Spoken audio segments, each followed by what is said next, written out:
નમસ્કાર દર્શક મિત્રો, વિરામ બાદ આપનું સ્વાગત છે। તો સીએમ વિજય રૂપાણી પંચમહાલના કાલોલમાં જાહેર સભા સંબોધી રહ્યા છે। સીધા જઈશું ત્યાં। આ દેશમાં ત્રાસવાદી નક્સલવાદી ખતમ થાય, આ દેશમાં પેટ્રો ડોલર્સના આધાર ઉપર રાજનીતિ બંધ થાય, આ દેશમાં ભ્રષ્ટાચાર, ગરીબી, બેકારી દૂર થાય, એ આપણું સ્વપ્ન છે અને એટલા માટે આપણે કામ કરી રહ્યા છીએ। ત્યારે આ સ્વપ્ન સાકાર થવા જઈ રહ્યું છે। અયોધ્યા મેં રામ એ આપણો મંત્ર છે। રામ મંદિર પણ ભાજપ જ બનાવવાનું છે।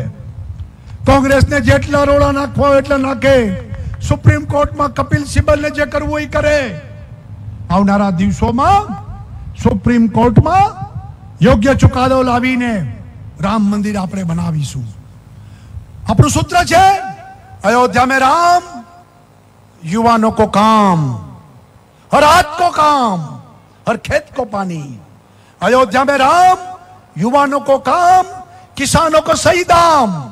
टेकाना भावથી કોંગ્રેસે 25 વર્ષમાં 1200 કરોડની ખાલી ખરીદી કરી હતી ગુજરાતમાં, અને મારી સરકારે છેલ્લા 3 વર્ષમાં 8,500 કરોડ રૂપિયાની ખરીદી કરીને ખેડૂતોને ટેકાના ભાવથી પૂરતા ભાવ આપ્યા છે। किसानों को सही दाम, महंगाई पे लगाम। कांग्रेस જ્યારે જ્યારે આવી છે ત્યારે મોંઘવારી સાથે લાવી છે। કોક દી બટેટા ગાયબ, તો કોક દી ટમેટા ગાયબ, કોક દી ડુંગળી આંખમાં રોડાવે, કોક દી દાળ મળે નહીં, 150 રૂપિયા કિલો દાળ। એ કોંગ્રેસના શાસનમાં આપણે જોયું છે। આ 5 વર્ષમાં આપણે મોંઘવારીને કંટ્રોલ કરેલી છે।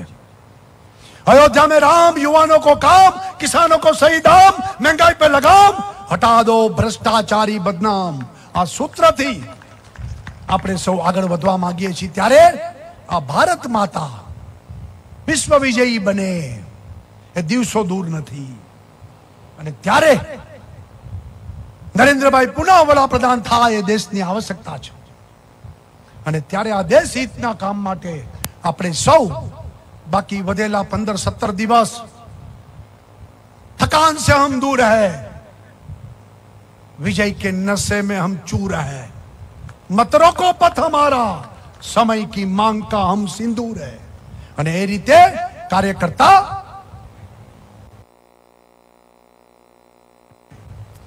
અરે ગમે તેટલો તડકો સૂર્યનારાયણ તપે, જેમ સોનું તપાવો એટલે શુદ્ધ વધુ બને, એમ મારો કાર્યકર્તા તાપમાં વધુ તપીને તપ કરીને આ ચૂંટણી જીતાડવા માટે સૌ કામે લાગી જશું, એ જ અપેક્ષા। સૌનો આભાર, ધન્યવાદ।